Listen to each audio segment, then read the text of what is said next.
আল্লাহর নবী বাইতুল্লাহ ইবাদত করতেছে, এক লোক আবু জেহেলের কাছে একটা উট বিক্রি করছে, বাজারে উট আনছে মক্কার বাজারে। আবু জেহেলের দিকে পছন্দ হয়েছে, বলে এই এদিকে আসো, তোমার এই উটের দাম কত? বলে 5000 দিরহাম।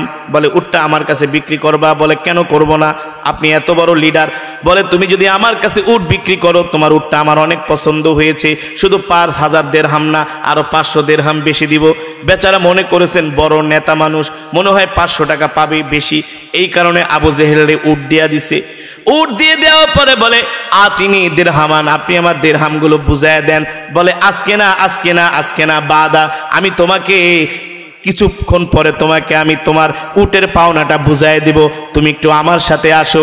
এই কথা বলে আবু জেহেল ওই লোকটাকে বাজারে দাঁড় করায়া উট নিয়ে চলে গেছে বাড়িতে। উটের টাকা দেয় নাই। এখন ওই আবু জেহেল তো মক্কার নেতা, ওরে তো সবাই চিনে, ওরে তো যেমন আপনাদের এলাকায় আমি ওয়াজ করতে আসছি, আপনারা আমাকে চিনার জন্য আমার ফোন নাম্বার দরকার নাই, শুধু আমার নামটা জানলে বাংলাদেশের যে কোনো জায়গায় আমার নাম বলে মানুষ চিনবে না?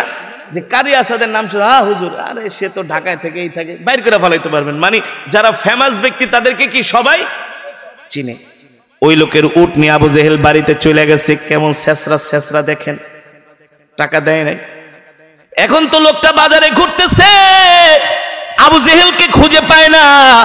মক্কার মানুষগুলো জিজ্ঞেস করে ইয়া আইয়ুহাস শাবাব, এ যুবক এদিকে আসো, পাগলের মতো ঘুরতেছো কেন? বলে ভাই ওই যে আবু জেহেল মক্কার বড় নেতা, আমার থেকে উট কিনা আমাকে টাকা দেয় নাই। টাকা দেয় নাই মানে? বলে সে উট নিয়ে বাড়িতে চলে গেছে। মক্কার মানুষগুলো বলে কাম হইছে, তুমি জাগা মতো যা ধরা খাইছো, এই উটের পয়সা আর জীবনে উঠাইতে পারবা? আবু জেহেল শুধু বড় নেতা না, আবু জেহেল হইল বড় ছেসরা। এখন ওই যুবক আবু জেহেলের বাড়ি খুঁজতে খুঁজতে তার বাড়িতে যায় হাজির। আবু জেহেলকে বলে আতিনি দিরহামান, আপনি আমার দিরহামগুলো দিয়ে দেন। আবু জেহেল বলে আজ না কাল, কাল না পরশু। এমন করতে করতে যুবকটাকে 1 মাস পর্যন্ত ঘুরাইছে। কয় মাস? আপনাদের এলাকায় এমন কিছু মানুষ আছে নাকি বাকি খাইলে আর টাকা দিতে চায় না, হাওলাত নিলে আর টাকা দিতে চায় না, নেওয়ার সময় খুব মিষ্টি মিষ্টি কথা বলে, দোস্ত আমার 10,000 টাকা হাওলাত দি, চল তোরে মিষ্টি খাওয়ামো, এটা খাওয়ামো। খাওয়ানোর পরে টাকাটা লইতে পারলে আস্তে করে ফোন দিলে ফোনটা কাইটা দেয়, আছে না? নেওয়ার সময় কি মিষ্টি কথা, টাকা দেওয়ার সময় মারামারি লেগে যায়, ঝগড়া লেগে যায়, ঠিক কিনা বলেন? এগুলো হলো আবু জেহেলদের স্বভাব। এই কথা কেন বললাম? গ্রামগঞ্জে এই সমস্ত মানুষের সংখ্যা অনেক বেশি, ঠিক কিনা বলেন? সাবধান হয়ে যান। যারা আমানতের খেয়ানত করবে আল্লাহ তাআলা হাসরের ময়দানে তাদেরকে ক্ষমা করবে না। যে আগে বান্দার হক বুঝায় দে, ঠিক কিনা বলেন? আগে বান্দার হক বুঝায় দে, বান্দার হক না বুঝায় দেওয়ার আগে আমি আল্লাহ তোকে ক্ষমা করব না, ঠিক কিনা বলেন? এবার ওই মক্কার যুবক আবু জেহেলের বাড়িতে 1 মাস পর্যন্ত যায়, টাকা দেয় না, শুধু ঘুরায় আর ঘুরায়, কিছু বলতেও পারে না। কারণ আবু জেহেল অনেক বড় নেতা, যদি বেশি বাড়াবাড়ি করে তাইলে কিন্তু একেবারে রাস্তার মধ্যে দইরা শেষ করে দিব। এখানেও একটা জীবনের ভয় আছে। কি করবে কি করবে? যুবকটা ভয়ের চোটে ঘুরতে ঘুরতে একদিন বাইতুল্লাহ আসছে। আয়েশা দেখে মক্কার সব বড় বড় লিডাররা বৈশা বৈশা সলা পরামর্শ করতেছে, গল্প করতেছে। আবু লাহাব, আবু সুফিয়ান, ওলিদ ইবনে মুগীরা, উতবা, সাইবা, আব্দুল্লাহ ইবনে উবাইয়ের মতো বড় বড় মুনাফিক সর্দাররা বসে বসে গল্প করতেছে। ওই যুবক আয়েশা বলে, ভাই আপনারা তো মক্কার বড় বড় নেতা, আপনাদের কাছে আমি একটা বিচার দেওয়ার জন্য আসছি। বলে কি বিচার দিবা? বলে আবু জেহেলের কাছে আমি 1 মাস আগে একটা উট বিক্রি করছি, সে আমার উটের দাম তো দেয় না 1 মাস পর্যন্ত আমাকে ঘুরাইতেছে, বলছে আমার উটের দামের চাইতে আরো 500 দিরহাম বেশি দিবে, কিন্তু সে আমাকে উটের দাম দেয় না, এত ঘুরাইতেছে। আপনারা পারলে আমার একটু উটের দামটা আবু জেহেল থেকে নিয়ে দেন।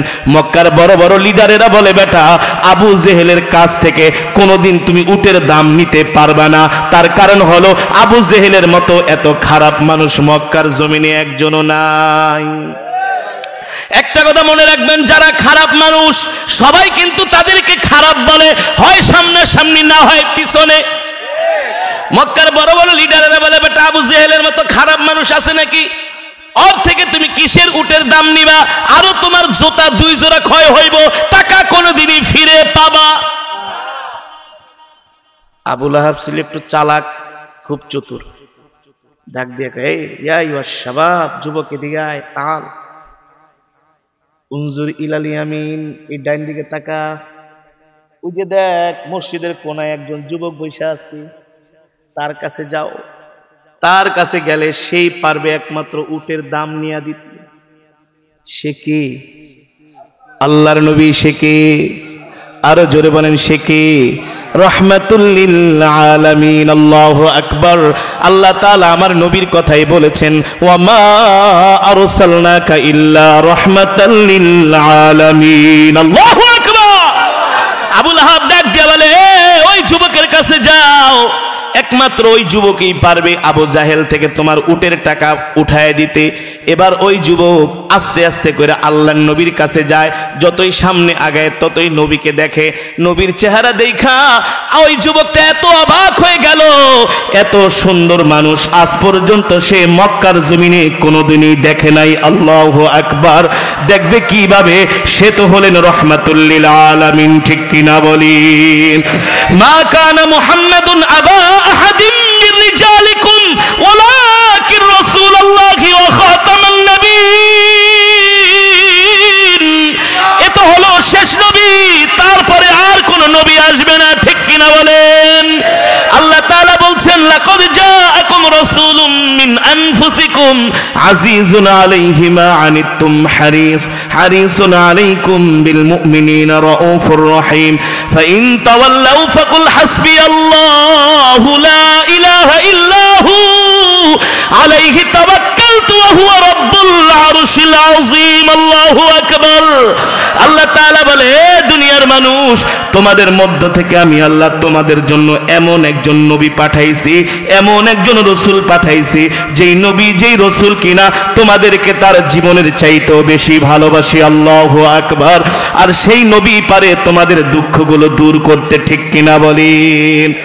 এই কারণেই তো শুধু সাহাবীরা আল্লাহর নবীর কাছে মনের দুঃখের কথা বলতেন না, কাফেরেরা যায় পর্যন্ত নবীর কাছে মনের দুঃখের কথা বলতেন। আল্লাহু আকবার। নবী তো রাহমাতুল লিল আলামিন, নবীর চেহারা দেখলে দিল শান্তি হয়ে যায়। ঠিক কিনা বলেন? ওই যুবক আগায় আগায় আল্লাহর নবীর কাছে যায়, যায়া দেখে এত সুন্দর চেহারার মানুষ আজ পর্যন্ত কোনোদিন দেখে নাই। নবীজি বাইতুল্লাহর এক কোনায় বসে বসে ইবাদত করতেছে।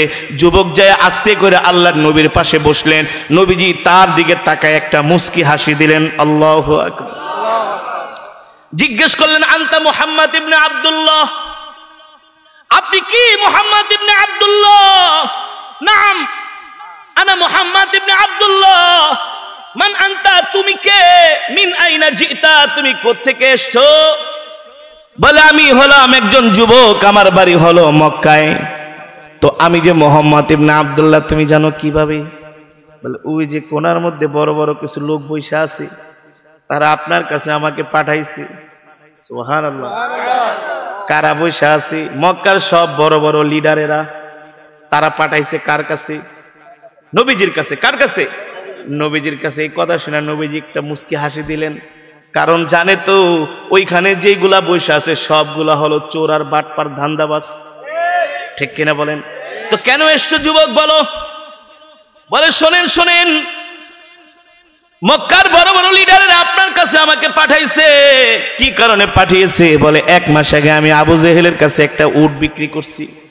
সে আমাকে তো উটের টাকা দেয় না, 1 মাস পর্যন্ত আমাকে ঘুরাইতেছি, আমার জুতা 1 জোড়া ক্ষয় করে ফেলাইছি। সে আমাকে উটের টাকা দেয় না। মক্কার বড় বড় লিডারেরা বলছে, একমাত্র আপনি পারবেন আবু জেহেলের থেকে টাকা উঠায় দিতে। আল্লাহু আকবার। জোরে বলেন আল্লাহু আকবার। মক্কার লিডারেরা আল্লাহর নবীর কাছে কেমনে মাথা নত করে দেখেন।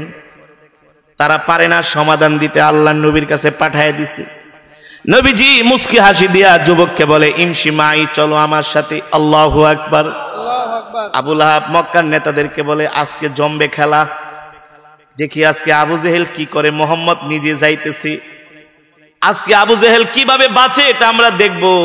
আবু জেহেলের মতো বাটপারকে কেবলমাত্র মোহাম্মদই সাইজ করতে পারে। আল্লাহু আকবার। আবু সুফিয়ানকে একটা কাজ করো, একটা গোয়েন্দা পাঠাও, পাশে পাশে দেখো আসলে আবু জেহেল কি ব্যবহারটা করে মোহাম্মদের সাথে। কারণ এর আগে পূর্বে আমরাও কত সাল্লিশ করে দিছি, দরবার করে দিছি, আবু জেহেল টাকা আমাদের কথা শোনে না, দেখি মোহাম্মদের সাথে কি ব্যবহার করে। একজন লোক পাঠায় দাও পিছনে পিছনে, সে খবর নিয়ে আসবে আসলে আবু জেহেল কি আচরণ করে। আল্লাহর নবী ওই যুবককে নিয়ে আবু জেহেলের বাড়ির দিকে হাঁটা শুরু করলেন। পিছনে পিছনে আবু লাহাব, আবু সুফিয়ানরা একজন গোয়েন্দা পাঠাইলো যে তুমি দূর থেকে তাকায় তাকায় শুধু দেখবা যে আবু জেহেল মোহাম্মদের সাথে কি আচরণ করে, মোহাম্মদ আবু জেহেলের সাথে কি আচরণ করে। আল্লাহর নবী যুবককে নিয়ে আবু জেহেলের বাড়িতে গেলেন। আবু জেহেল খাবার খাইতেছিলেন। আল্লাহর নবী আবু জেহেলের বাড়িতে সামনে যায় বলে, ইয়া আবা জাহাল, ইয়া আবা জাহাল উখরুজ মিনাল বাইত। আবু জেহেল ঘর থেকে তাড়াতাড়ি বের হ। আল্লাহু আকবার।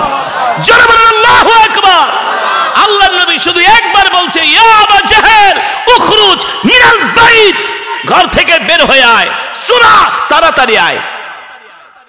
এই কথা বলার সাথে সাথে আবু জেহেল খেতে বসছিল, খাওন ঠাওন বাদ দিয়া কাঁপতে কাঁপতে আল্লাহর নবীর সামনে আইসা বলে, মুহাম্মদ মুহাম্মদ মুহাম্মদ। আল্লাহু আকবার। আবু জেহেল কাঁপতেছে। ইয়া আম্মি, ভাতিজা কেন ডাকছো, কারণটা কি?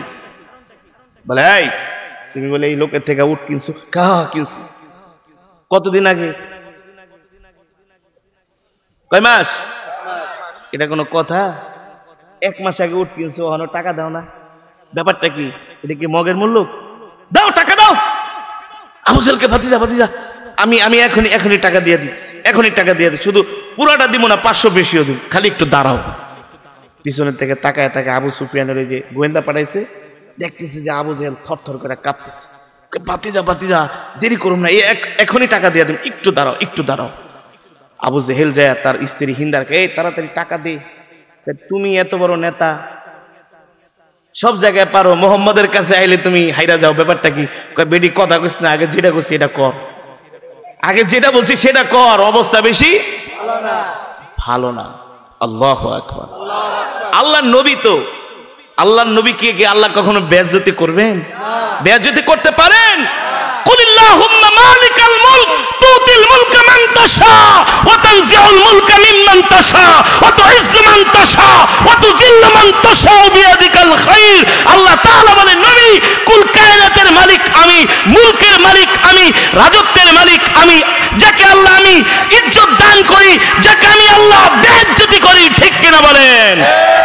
ইজ্জতের মালিকও আমি, বেইজ্জতির মালিকও কি আমি আল্লাহ। যাকে ইচ্ছা সম্মান দান করি, আবার কাউকে ইচ্ছা আমি আল্লাহ বেইজ্জতি করি। কাউকে আমি 24 তলায় ঘোরাই, আবার কাউকে আমি নিচ তলায় রাখি। কাউকে আমি ফুলের মালা দেই, আবার মাঝে মাঝে জুতার মালাও পরাই। ক্ষমতা কার? জোরে বলেন কার? আল্লাহর নবী তো, তাকে কি আল্লাহ তাআলা বেইজ্জতি করবেন? এই আবু জেহেলের মতো খারাপ মানুষের সামনে? আবু জেহেল তো থরথর করে কাঁপতেছে। ভাতিজা টাকাগুলা দিয়ে দিতেছি, একটু ওয়েট করো, তোমার চাচির কাছে টাকা। মহিলা মানুষ তো সহজে টাকা দিতে চায় না, বুঝলেন নাই? তুমি হাইরা গেলা, আরে বেডি কথা কম কর, টাকা চাইছি, আগে টাকা দে। আবু জেহেল আইনের টাকাগুলো একেবারে গয়না দিয়ে দিল। দেওয়ার পরে আল্লাহর নবী সাথে করে যুবককে নিয়ে চলে গেছে। আবু জেহেল তো থরথর করে কাঁপতেছে। গোয়েন্দা ওই যে একটা পিছে লাগায় রাখছে, ওরে আবু লাহাব, আবু সুফিয়ান কয়, নেতাজিরা অবস্থা তো খারাপ। কয় কি অবস্থা, কি হয়েছে বলো? আরে মোহাম্মদকে দেখার সাথে সাথে আবু জেহেল থরথর করে কাঁপা শুরু করছে। বলো কি? কয় হ্যাঁ। টাকা দিছে নি? কয় দিছে, মানে টাকা তো দিছে, 500 বেশিও দিয়া দিছে, দেড়হাম 500। আবু লাহাব আবু সুফিয়ান কয়, আবু জেহেল তো দেওয়ার মানুষ না, কারণটা কি? নিশ্চয়ই এখানে কোনো ঘটনা আছে। আবার আবু লাহাবকে গোপনে গোপনে আবার আবু জেহেল যায় মোহাম্মদের দলে যোগ দিল। কারণ সে তো দিনের বেলা আইন করে, রাত্রবেলা সে একা একা মোহাম্মদের কোরআন তেলাওয়াত শুনতে জায়গা। ওরে তো বিশ্বাস করা, ওরে তো বিশ্বাস করা। আবু জেহেলি আইন করে, কেউ মোহাম্মদের কোরআন তেলাওয়াত শুনতে যাবা না। আবার আবু জেহেলি কি করে, রাত 3টা বাজে একা একা যায় নবীর তেলাওয়াত শুনে। আল্লাহু আকবার। আবু লাহাব বলেন, আবু জেহেলকে এই কারণ দর্শাতেই হবে, কারণ আমরা এতবার বিচার করে দিলাম, আমাদের কথা আবু লাহাব মানে নাই, আর মুহাম্মদের এক কথাই টাকা দিয়া দিল। নিশ্চয়ই এখানে কোনো কারণ আছে। কি আছে? মনে হয় আবু জেহেল গোপনে গোপনে মুহাম্মদের দলে যোগ দিয়েছে। আবু জেহেলকে বিশ্বাস করো না, ওর মতো মুনাফিককে বিশ্বাস করা ঠিক হবে না। ওকে আমাদের সামনে ডাকো, কাবা শরীফ সামনে নিয়ে ওরে জিজ্ঞেস করা হবে আসলে ঘটনা কি। কারণ বাইতুল্লাহ আল্লাহর এমন এক ঘর, এটা মুসলমানের কাছেও যেমন সম্মানের ছিল, কাফেরদের কাছেও এমন সম্মানের। আবু জেহেলরাও কিন্তু বাইতুল্লাহ তোয়াফ করতো, জানেন নাকি? ওরাও কিন্তু বাইতুল্লাহ শরীফ তোয়াফ করতো। ওরা ভিতরে ঢোকা তোয়াফ করতো। কিভাবে? ভিতরে ঢোকার পর ওরা উলঙ্গ হয়ে যেত, নাউজুবিল্লাহ, উলঙ্গ হয়ে ওরা বাইতুল্লাহ তোয়াফ করতো। আর বের হওয়ার সময় কাপড় পরে বলতো, কাবার মালিক যা করছে না করছে তুমি ক্ষমা করে দিও। আল্লাহ বলে এই কারণে আমি আল্লাহ ওদেরকে ধ্বংস করি নাই, নাইলে ওই জায়গার মধ্যে আমি আল্লাহ ওদেরকে ধ্বংস করে দিতাম। আল্লাহু আকবার। ঠিক আবু লাহাবরা বলতেছেন, আবু জেহেলকে ডাক দাও, বাইতুল্লাহর সামনে আনো, কাবার চত্বরে আইনা বাইতুল্লাহর সামনে নিয়ে ওকে আমরা জিজ্ঞেস করবো আসলে ঘটনা কি। এতবার আমরা বিচার করে দিলাম, সালিশ করে দিলাম, আমাদের কথায় আবু জেহেল টাকা দেয় না, আর মুহাম্মদের এক কথাই টাকা দিয়ে দিল। এখানে নিশ্চয়ই বড় কোনো রহস্য আছে, বড় কোনো কারণ আছে। আবু লাহাব আবু জেহেলকে ডাকানো হলো, এ আবু জেহেল, সন্ধ্যার সময় তুমি আমাদের সামনে আইসা দেখা করবা, তোমার সাথে আমাদের অনেক জরুরি কথা আছে। লোক পাঠায় দিল। সন্ধ্যার সময় আবু জেহেল একটা কম্বল গায়ে দিয়া কাঁপতে কাঁপতে বাইতুল্লাহর সামনে আইসা হাজির হয়েছে। আবু লাহাব ডাক দিয়া বলে, আবু জেহেল তুমি এইভাবে করে কাঁপাকাঁপি করো কেন? বলে, ভাই রে বলিস না, বলিস না, আমি আজকে যেই ভয় পাইছি জীবনেও কোনোদিন এমন ভয় পাই নাই। আল্লাহু আকবার। আবু লাহাব ডাক দিয়া বলে, কারণ কি? বলে, তোমরা মুহাম্মদকে পাঠাইছো আমার বাড়িতে, তোমাদের ছাড়া এই কাজ কেউ করে নাই। বলে, আমরা পাঠাইছি, আমরাই তো কতবার উটের টাকা দেওয়ার জন্য কতবার বিচার সালিশ কইরা দিলাম, তোমরা তো আমাদের কথা মানো না, তুমি কথা না মানলে আমরা কি করব? এই কারণে মুহাম্মদকে তোমার বাড়িতে পাঠাইছি, উটের মালিককে সাথে নিয়ে যাতে টাকাটা ঠিক মতো দিয়া দাও। এবার আবু জেহেল বলে, ভাই রে, টাকাটা দিয়া দিছি, কোনো আফসোস নাই, কিন্তু মুহাম্মদ আমার যেই ভয় দেখাইছে এমন ভয় আমি জীবনেও কোনোদিন পাই নাই। আল্লাহু আকবার। আবু লাহাব ডাক দিয়া বলে, আবু জেহেল সত্যি কইরা বলো, তুমি কি মুহাম্মাদের দলে গোপনে গোপনে যোগ দিছো নাকি? বলে ভাই এটা আবার কি বললা? আল্লাহি রাব্বিল কাবা, কাবার সামনে দাঁড়ায় বলতেছি আমি মুহাম্মাদের দলে যোগ দেই নাই। যদি মুহাম্মাদের দলে যোগ না দাও, আমরা এতবার করে তোমাকে বুঝাইলাম, তুমি উটের টাকা দাও না, আর মুহাম্মাদের এক কথাই তুমি টাকা দিয়া দিলা, তোমার শরীরে কাপন ধরে গেল, কারণটা কি? এবার আবু জেহেল ডাক দিয়া বলে, আবু লাহাব একবার ডাক দিছে, ইয়া আবু জাহাল উখরুজ মিনাল বাইত, ঘর থেকে বের হও। মুহাম্মদ যখন আমাকে ডাক দিছে, ডাক দেওয়ার সাথে সাথে আমার শরীরের মধ্যে কাপন শুরু হয়ে গেছে। আমি ঘর থেকে দৌড়াইয়া দরজার সামনে আইসা দেখি হাজার হাজার সাদা পোশাকওয়ালা আমার সামনে তীর আর তরবারি নিয়ে দাঁড়ায় রয়েছে, বলতেছে তাড়াতাড়ি টাকা দে, না দিলে এই জায়গায় শেষ করে দিব। আল্লাহু আকবার। যারা বলেন আল্লাহু আকবার। বাইরে বিশ্বাস করো, আবু লাহাব আমার দিকে তীর ধনুক তরবারি নিয়ে আমার দিকে এমনি তার দাঁড়ায় রয়েছে, সাদা শুভ্র পোশাক পরা, এগুলোর আমি জীবনেও কোনোদিন দেখি নাই, এগুলো কোনো মানুষের চেহারা না। আমাকে বলতেছে তাড়াতাড়ি টাকা দে, নিলে জায়গার মধ্যে শেষ করে ফেলামু। আরে তুমি দেখলে তো বয়ের চোটে মুইতা দিতা। আমি তো এখনো ঠিক আছি, আমি তো এখনো কি আছি, আমি তো এখনো ঠিক আছি। বিশ্বাস করে ভাই, এই যে শরীর আমার এখনো 100-এর উপরে জ্বর, দইরা দেখ দেখে আবু জেহেল থরথর করে কাঁপতেছে।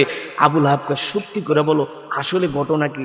ভাইরে বিশ্বাস কর, এই মুহাম্মদের এমন ক্ষমতা আছে ভাইরে, এই হাজার হাজার সাদা পোশাক পাগড়ি পইরা আমার দিকে অস্ত্র তাক করে দাঁড়ায় আছে, মনে হয় যে আমারে খায়া ফেলাইবো।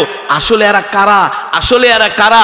বলে ভাই এটা দুনিয়ার কোনো মানুষ না, দুনিয়ার মানুষের চেহারা এমন হতে পারে না, এরা সব ছিল মিনাস সামাই, আসমান থেকে আল মালাইকা, আল্লাহ তাআলা নবীর ইজ্জতের জন্য ফেরেশতা পাঠিয়ে দিয়েছে। ঠিক কিনা বলেন? ঠিক কিনা বলেন? কারণ আল্লাহ তাআলা আমার নবীকে কোথাও বেইজ্জতি করছে? আমার নবীকে কোথাও বেইজ্জতি আল্লাহ করেন নাই। আমার নবী রাহমাতুল লিল আলামিন, আমার নবী দয়ার সাগর, মায়ার সাগর। ইন্না আইয়ুহার রাসূল বাল্লিগ মা উনজিলা ইলাইকা মির রাব্বিক ওয়া ইল্লাম তাফআল ফামা বাল্লাগতা রিসালাতাহু ওয়াল্লাহু ইয়াসিমুকা মিনান নাস ইন্নাল্লাহা লা ইয়াহদিল কওমাল ফাসিকিন। আল্লাহ রাব্বুল আলামিন বললেন, ও আমার হাবিব, আমি আপনার উপর যে কোরআন নাজিল করেছি এই কোরআন নিয়ে আপনি ঘরে বসে থাকবেন না। এই কোরআন শুধু আমি আপনাকে একা তেলাওয়াত করার জন্য দেই নাই। এই কোরআন শুধু আপনার কিছু সাহাবীরা কোরআন পড়বে এই কারণে আমি আল্লাহ আপনাকে কোরআন দেই নাই। এই কোরআন শুধু খতম পড়ার জন্য দেই নাই। এই কোরআন শুধু খতমে তারাবির জন্য দেই নাই। আপনাদের বাবারা মরে যাবে, 40 দিন পরে 40 জন ইমাম দাওয়াত নিয়ে এক খতম কোরআন শরীফ পড়ায়া 10টা গরু জবা করায়া জনমের খাওয়ান খাওয়াইবেন। এই কারণে আল্লাহ তাআলা কোরআন দেন নাই। আর শুধু কোরআনের তেলাওয়াত শুনলেই কোরআনের হক আদায় হয়ে যাবে না, কোরআনের হক আদায় করতে হবে। আর কোরআনের হক আদায় করা হলো আল্লাহর জমিনে আল্লাহর কোরআনের রাজ কায়েম করতে হবে। আল্লাহ তাআলা বলেন, হাবিব এই জমিন আমার, আইন চলবে আমার, ঠিক কিনা বলেন? আবু জেহিল্লাদের কোন কর্তৃত্ব চলবে? আবু লাহাবদের মাতবরি চলবে? আল্লাহ তাআলা বলেন, ইন্না ফি খালকিস সামাওয়াতি ওয়াল আরদি ওয়া ইখতিলাফিল লাইলি ওয়ান নাহার। ও নবী, আসমান সৃষ্টি করেছি আমি, জমিন সৃষ্টি করেছি আমি, রাত আর দিনের মাঝে যে পার্থক্য, এই পার্থক্য সৃষ্টি করেছি আমি। সুতরাং আমার জমিনে আমার আইন চলবে, আমার জমিনে আমার বিধান চলবে। আপনি মক্কার কাফেরদেরকে ভয় করবেন না, তাদের সামনে আপনি কোরআনের দাওয়াত দেন, তাওহীদের দাওয়াত দেন, একাত্মবাদের দাওয়াত দেন, রিসালাতের দাওয়াত দেন। মক্কার প্রতিটা ঘরে ঘরে কোরআনের দাওয়াত পৌঁছে দেন, মক্কার প্রতিটা মানুষের কানে কানে কোরআনের দাওয়াত পৌঁছে দেন। যদি আপনি পৌঁছায় না দেন তাইলে কিন্তু আপনি আপনার দায়িত্ব পালন করলেন না। কে বলছেন? আল্লাহ স্পষ্ট করে বলে দিয়েছে, হাবিব আপনি কোরআনের দাওয়াত দিবেন, এটা হলো আমার রবের পক্ষ থেকে আপনার জন্য নির্দেশ। ও মুসলমান, এই নির্দেশ পাই আল্লাহর নবী ঘরে বসে ছিলেন না, বারবার মক্কার কাফেরদের ঘরে ঘরে ধারে ধারে যে যে আল্লাহর নবী কোরআনের দাওয়াত দিয়েছেন, তাওহীদের দাওয়াত দিয়েছেন, রিসালাতের দাওয়াত দিয়েছেন। আর এই কোরআনের দাওয়াত দিতে গিয়ে আমার নবীকে মক্কার কাফেরেরা পাথর মেরে রক্তাক্ত করেছে, ঠিক কিনা বলেন? করেছে কি করেছে না? তারপরেও আল্লাহর নবী কোরআনের দাওয়াত বন্ধ করে দেয় নাই, ঠিক কিনা বলেন? বন্ধ করেছে নাকি? মক্কার কাফেরেরা আমার নবীকে এক বাক্যে স্বীকার করেছে, মুহাম্মদ তুমি হলা আল আমিন, তুমি হলা সত্যবাদী, তুমি কখনো মিথ্যা কথা বলতে পারো? আর মক্কার যারা কাফের ছিল, আবু জেহেল, আবু লাহাব, উতবা, শাইবা, ওদের কথার কোনো ঠিক ছিল না। ওরা ছিল আমানতের খেয়ানতকারী, মানুষের মাল আত্মসাৎ করত, মানুষকে কষ্ট দিত, মানুষের সাথে ধোঁকাবাজি করত। এ কারণে মক্কার মানুষগুলো তাদেরকে পছন্দ করত না। কিন্তু আল্লাহর নবী মুহাম্মদ সাল্লাল্লাহু আলাইহি সাল্লামকে মক্কার সব মানুষেরা ভালোবাসতো, ঠিক কিনা বলেন? কারণ হলো আল্লাহর নবীর কাছে আল্লাহর কোরআন আছে। যারা কোরআনের শিক্ষায় শিক্ষিত হয় তারা হলো আসমানের নিচে জমিনের উপরে সবচেয়ে ভালো মানুষ, ঠিক কিনা বলেন? যারা কোরআনের শিক্ষায় শিক্ষিত হয় তারাই হলো সবচেয়ে ভদ্র মানুষ, তাদের দ্বারা মানুষ কখনো কষ্ট পায় না। পায়? আপনারা কি শুনছেন আজ পর্যন্ত কোনো মাদ্রাসায় গোলাগুলি হয়েছে? কোনো মাদ্রাসায় মারামারি হয়েছে? কোন মাদ্রাসার ছাত্ররা ওস্তাদদেরকে রুমের মধ্যে তালা মেরে রাখছে? অথচ বাংলাদেশে এমন হাজার হাজার ঘটনা আছে, ইউনিভার্সিটির ছাত্ররা শিক্ষকদেরকে রুমের মধ্যে তালা মেরে রাখছে। শুধু তালা মেরে রাখে নাই, পানির লাইন বন্ধ করে দিছে যাতে বাথরুমে যাইতে না পারে, কারেন্টের লাইন কেটে দিয়েছে, ঠিক কিনা বলেন?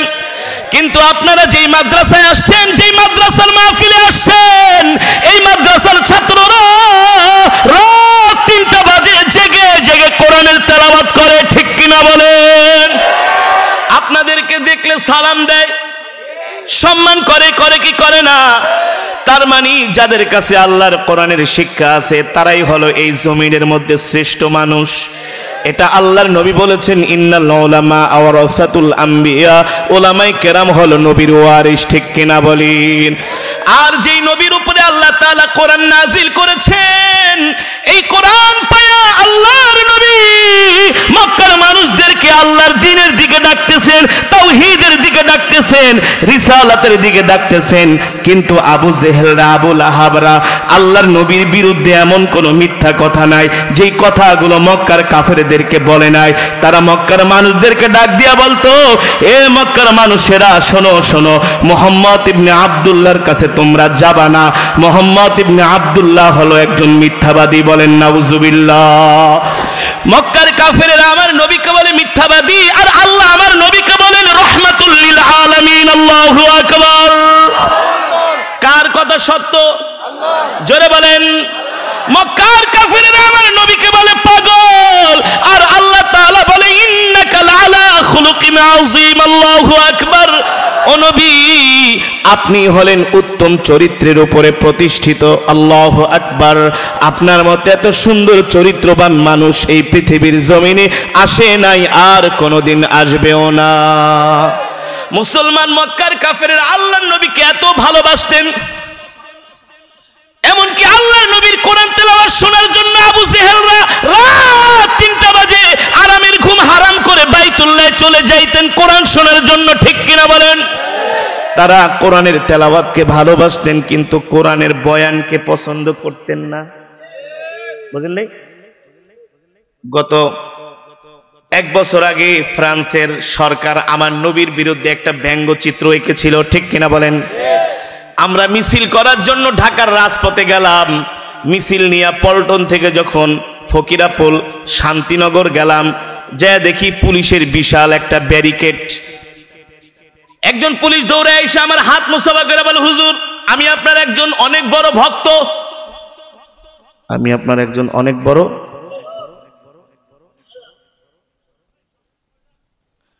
হুজুর, আমি আপনার অনেক বড় একজন ভক্ত। ভালো কথা হুজুর, সকাল সন্ধ্যা আমি আপনার কোরআন তেলাওয়াত শুনি। আমি একজন এডিশনাল এসপি, খুব ভক্ত। হুজুর আমি আপনাকে একটা রিকোয়েস্ট করি, এই যে দেখেন কিছু ছাত্ররা যেভাবে কইরা আমাদের ব্যারিকেড ভাঙার চেষ্টা করতেছে, একটু পরে কিন্তু উপরের থেকে ওয়ার্ডার আসলে আমরা কিন্তু রাবার বুলেট, টিয়ার সেল, গুলি মারা শুরু করে দেব। আপনাকে যেহেতু ভালোবাসি, আপনি একটু দূরে সরে যান। যদি আপনার গায়ে গুলি লাগে আমি কষ্ট পাবো, আপনার গায়ে কোনো আঘাত লাগলে আমি কষ্ট পাবো। হুজুর আপনাকে আমি কষ্ট দিতে পারবো না, তবে হুজুর আপনার কোরআন তেলাওয়াত আমার কাছে ভালো লাগে, কিন্তু আপনার ওয়াজ আমার কাছে ভালো লাগে না। এই কথা তো আবু জেহেলদের কথা। কথা কন? আবু জেহেলরা কিন্তু রাত্রিবেলা না ঘুমায় নবীজির কোরআন তেলাওয়াত শুনতে যাইতো। ঠিক না? আর যখন আল্লাহর নবী দিনের বেলা বলতো ইন্নাদ দীনা ইনদাল্লাহিল ইসলাম, আল্লাহু আকবার, আল্লাহর কাছে মনোনীত ধর্ম হলো ইসলাম। ঠিক কিনা বলেন? তখন আবু জেহেলরা বলতো না না না, আমাদের কাছে ইসলাম ভালো লাগে না, মূর্তি পূজা ভালো লাগে। ঠিক কিনা বলেন? আরে বেটা, রাত্রবেলা যেই কোরআন শুনতে গেলে এই কোরআন থেকে তো আল্লাহর নবী বয়ান করতেছে তোমাদের সামনে। তার মানে কোরআনের কথাগুলো তোমাদের কাছে ভালো লাগে না, কোরআনের তেলাওয়াত ভালো লাগে। এটা আবু জেহেলদের স্বভাব। আর যারা মুমিন তাদের কাছে কোরআনের তেলাওয়াতও ভালো লাগে, কোরআনের বয়ানও ভালো লাগে। ঠিক কিনা বলি? মক্কার কাফেররা আবু জেহেলরা এত খারাপ ছিল। কেমন খারাপ? আল্লাহর নবী তো রাহমাতুল লিল আলামিন। দেখেন মক্কার কাফেরেরা বড় বড় লিডারেরা জানতো মুহাম্মদের কাছে আল্লাহর কোরআন আছে। তার মানে মুহাম্মদের মতো এত ভালো মানুষ, সত্য ন্যায় পরায়ণ মানুষ, আমানতদার মানুষ এই মক্কার জমিনে একজনও নাই।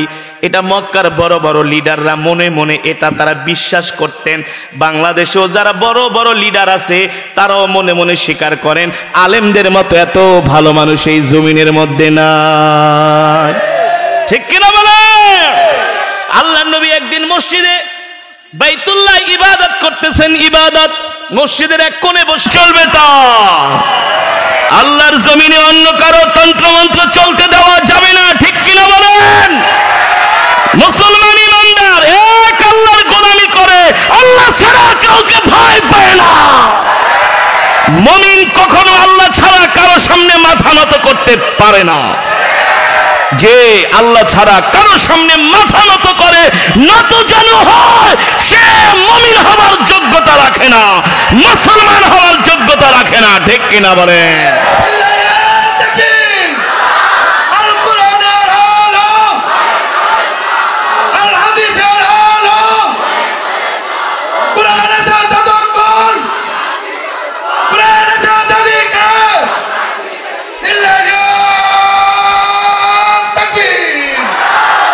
আল্লাহ কবুল করুন বলে আমিন।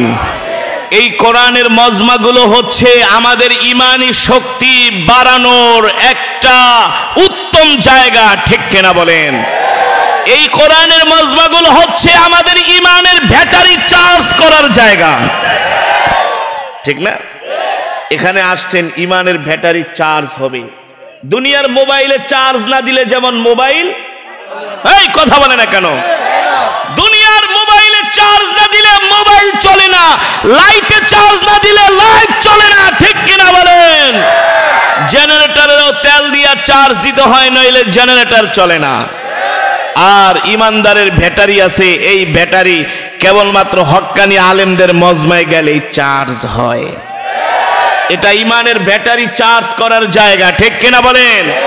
তাহলে ইমানের ব্যাটারি ফুলফিল চার্জ না করে আমরা কেউ বাড়িতে যাব না।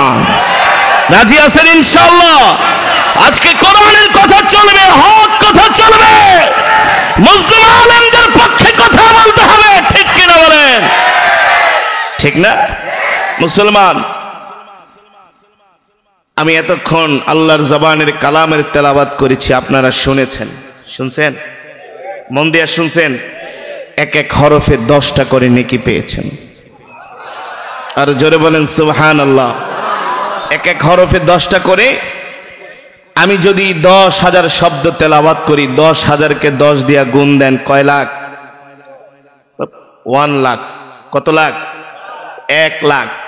20,000 শব্দ পড়লে 2 লাখ। সুবহানাল্লাহ বলেন। তারপরে এই মজমায় যারা এসেছেন সকলেই এক খতম করে কোরআনুল কারীমের সওয়াব পেয়েছেন। এক খতম করে কিভাবে বলতে পারবেন? মাশাআল্লাহ।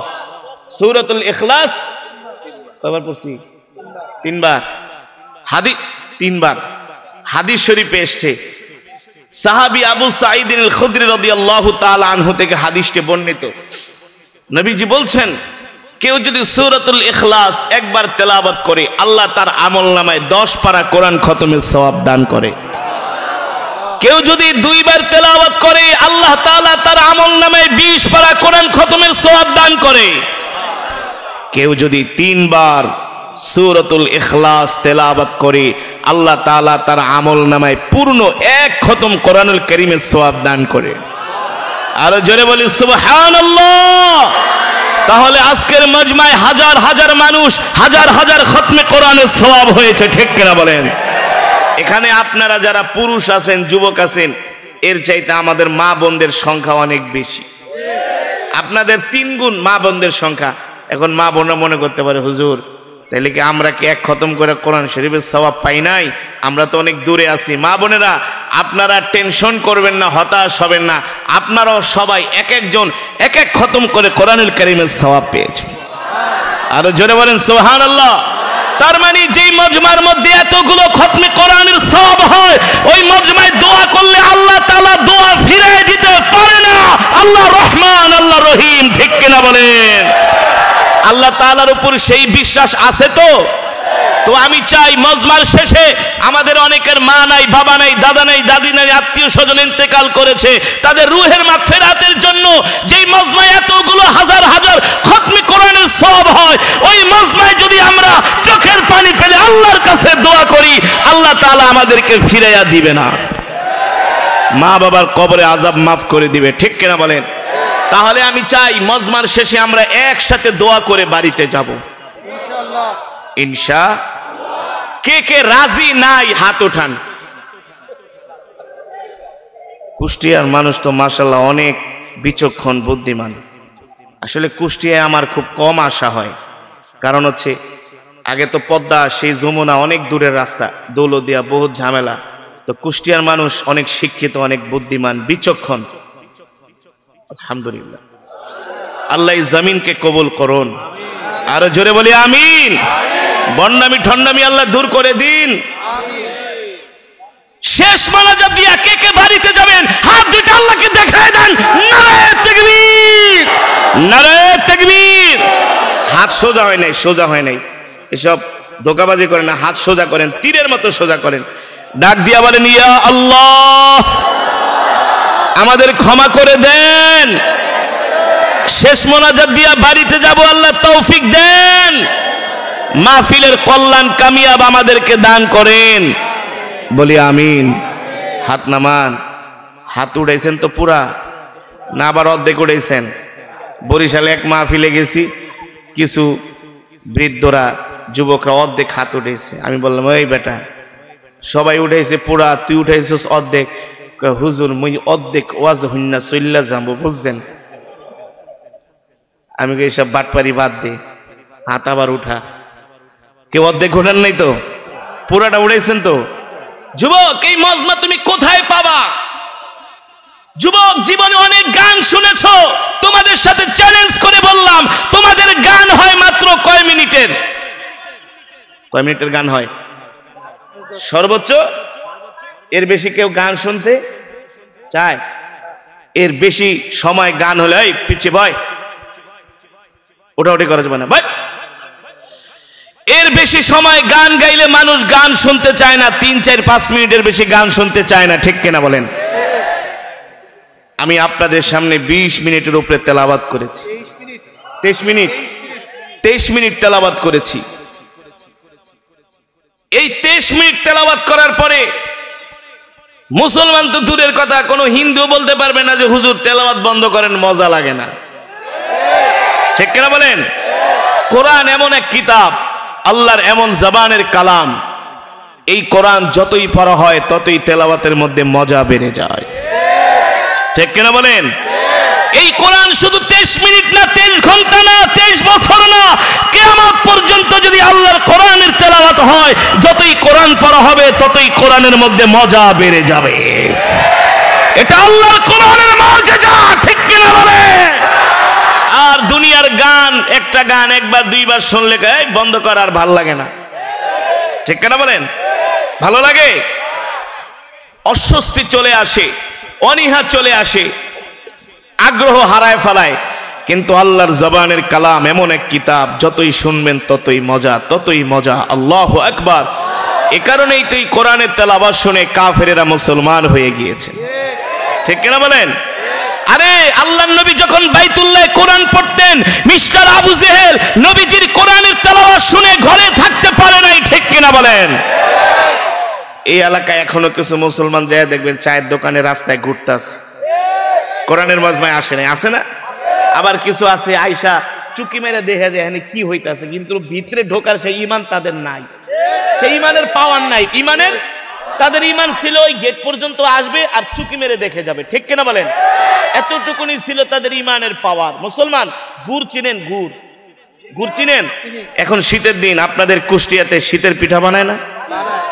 রাত্রবেলা গুড় কিনে আনছেন, আইনা টেবিলের উপরে রাইখা দিচ্ছেন।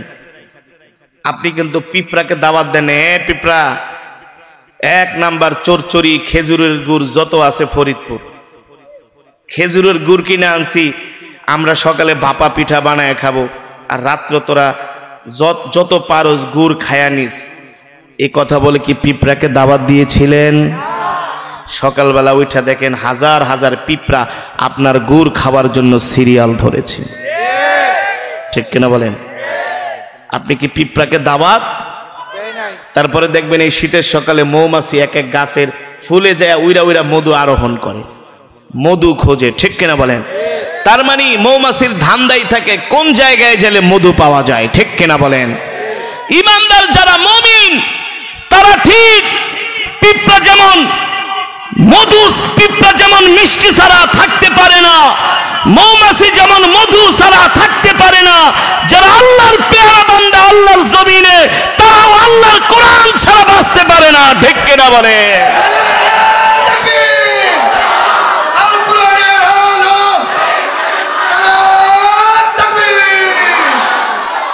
মেহেরবানি করে আমরা একজনও কোরআনের মজমা থেকে ওঠার চেষ্টা করব না। এই বরকতি মজমা থেকে উঠে গেল আর কপাল পুইরা গেছে, ঠিক না? ওর কপাল পুইরা গেছে। হে যুবক, হে মুসলমান, এক মাস তোমরা আর্জেন্টিনা ব্রাজিলের ফুটবল খেলা দেখছো, আমরা কিন্তু ভুলি নাই, ঠিক না? আর্জেন্টিনা ব্রাজিলের খেলা দেখে কোন ঘোড়ার ডিম পাইছো? তোমাদের দাদা মেসি কি ঘোড়ার ডিম দিছে তোমাদের? এক মাস তো মেসি মেসি কয়ে একেবারে মুখে ফেনা তুইলা ফালাইলা। মেসি তো ঠিকই বিশ্বকাপ ফুটবল খেলা, বিশ্বকাপ জিতা, কম্বলের মধ্যে বিশ্বকাপ লইয়া ঘুমাইতেছে, শত শত কোটি ডলার কামাই করছে, ঠিক কিনা বলেন? তুমি কি ঘোড়ার ডিম পাইছো? এক মাস লাগায় রাত 3টা পর্যন্ত জায়গা জায়গা খেলা দেখছো, আর আল্লাহর কোরআনের মজমায় বসতে পারো না। তোমার মতো ইবলিস শয়তান হতে পারে না, তুমি শয়তানের দোসর হয়ে গেছো, ঠিক কিনা বলেন? আল্লাহর দেওয়া চোখ দিয়া খেলা দেখো, ফেরেশতারা এমন পিটান পিটাইব রে, একেবারে ছাল বাটা তুইলা ফালাইব পিটানের চোটে। ফুটবলের মতো লাঠি মারতে মারতে জাহান্নামে নিয়ে যাবে, ঠিক কিনা বলেন? বলবে এই বেঈমান, আল্লাহর দেওয়া চোখ দিয়া রাত 3টা পর্যন্ত খেলা দেখছস আর খালি লাভ দিছস গোল কয়া, মেসি কয়া মিছিল করছস, কি পাইছস? মান তাশাব্বাহা বিকওমিন ফাহুয়া মিনহুম, আল্লাহ রাসূলের হাদিস, যার সাথে যার সম্পর্ক হবে তার সাথে তার হাসর নাসর হবে, ঠিক কিনা বলেন?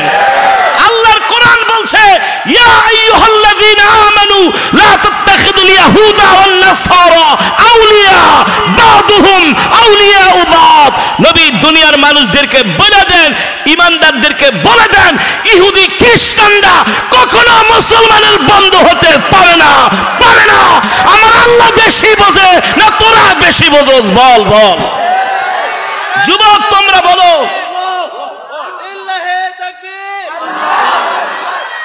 আজকে যারা ধর্ম নিরপেক্ষতা বলতে বলতে মুখে ফেনা তুইলা ফালায়, আল্লাহ চেয়ে বেশি বোঝো না?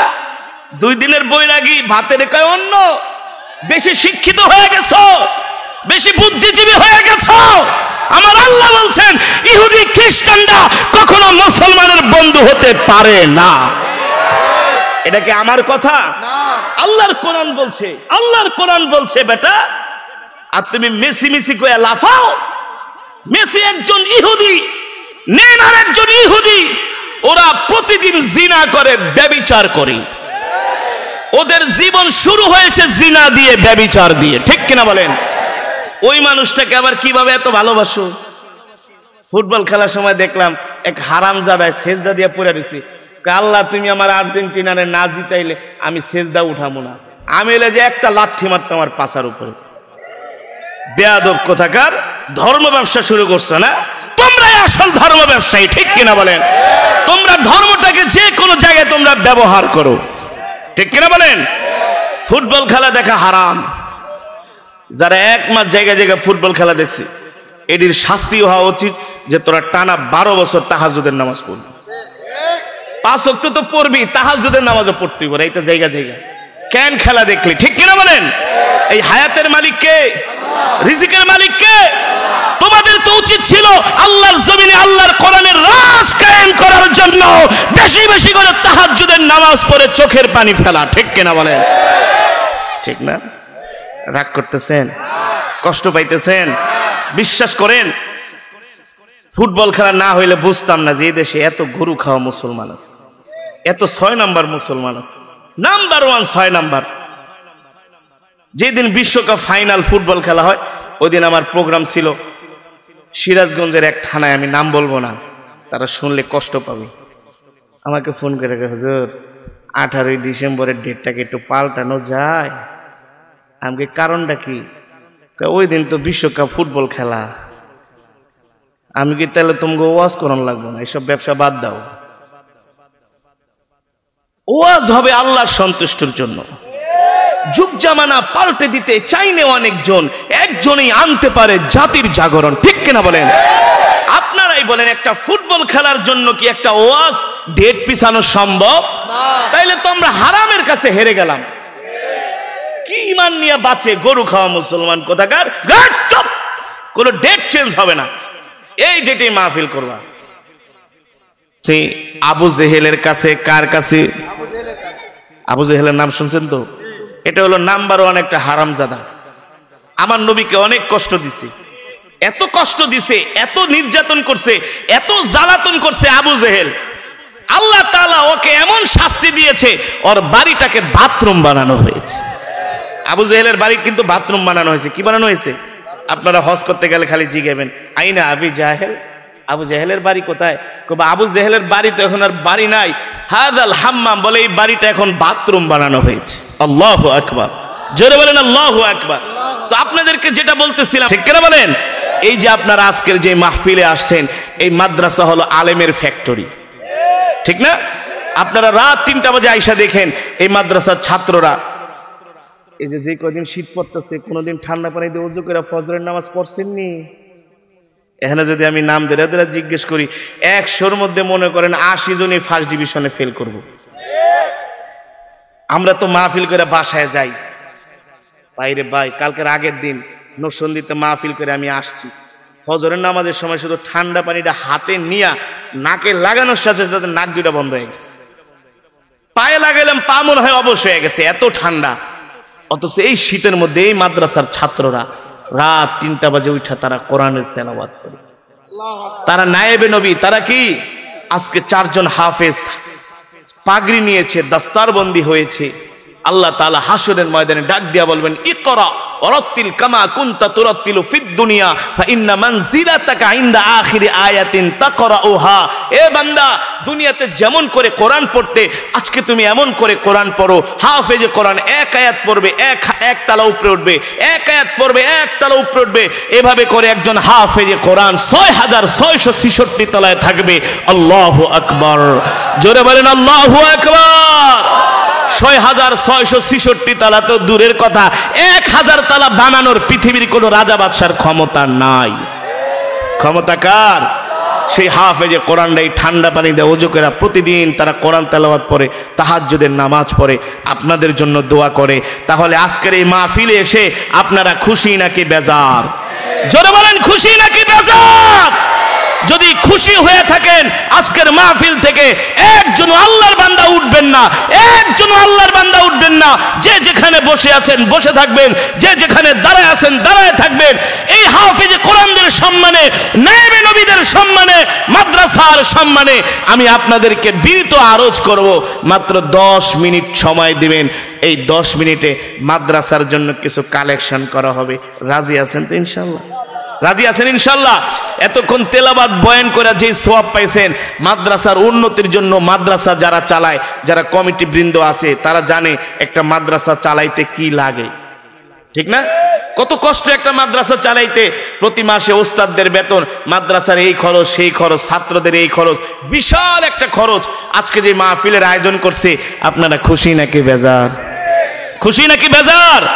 মুসলমান, এই কোরআনের মাজমা হওয়ার কারণে বাংলাদেশ থেকে সিনেমা হলগুলো বন্ধ হয়ে গেছে, ঠিক কিনা বলেন?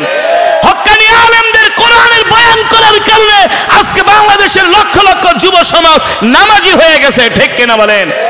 বাংলাদেশের যেখানে প্রোগ্রামে যাই, বিদেশে যেখানেই যাই, হাজার হাজার বাঙালি প্রবাসী বলে, হুজুর আগে গান শুনতাম, এখন আর গান শুনি না। কি শোনো? বলে হুজুর এখন প্রতিদিন ঘুমানোর আগে, ঘুমানোর পরে কোরআন তেলাওয়াত শুনি। এই মাহফিলে এমনও যুবক আছে, সাথে সাথে যুবক আছে যারা প্রতিদিন কোরআন তেলাওয়াত শুনে, ঠিক কিনা বলেন? আছে কি আছে না? আজকে এই মাহফিলগুলো হওয়ার কারণে বাংলাদেশ থেকে অনেক যুবকরা নেশা করা ছেড়ে দিয়েছে, মাদকাসক্ত ছিল, মাদক ছেড়ে দিয়েছে। আজকে তাদের মাথায় টুপি, আজকে তাদের গায়ে রাসূলের সুন্নতি পাঞ্জাবি, তারা 5 ওয়াক্ত নামাজ পড়ে। এই মাহফিলগুলো তাহলে দরকার আছে কি আছে না? জোরে বলেন, আছে কি আছে না? এমন একটা যদি রাজনীতির সমাবেশ করা হইতো, তাহলে 5 লাখ টাকা লাগতো শুধু খিচুড়ি খাওয়াইতে, ঠিক কিনা বলেন? কিন্তু আপনারা কোরআনের মহব্বতে কোরআনের মাহফিলে আসছেন, আপনারা ঠকেন নাই। এক একজন এক এক খতম করে কোরআনুল কারীমের সওয়াব পেয়েছেন। আল্লাহু আকবার। খুশি নাকি বেজার? এই কোরআনের সওয়াব যাদের মা বাবা বেঁচে নাই তাদের কবরে আল্লাহ পৌঁছে দিন বলি আমিন। আজকের মাহফিল থেকে আপনাদেরকে বিনীতভাবে আমি আহ্বান করব, একজন ওঠাটি করবেন ভাই, প্লিজ প্লিজ বাবা বসেন বসেন, একজন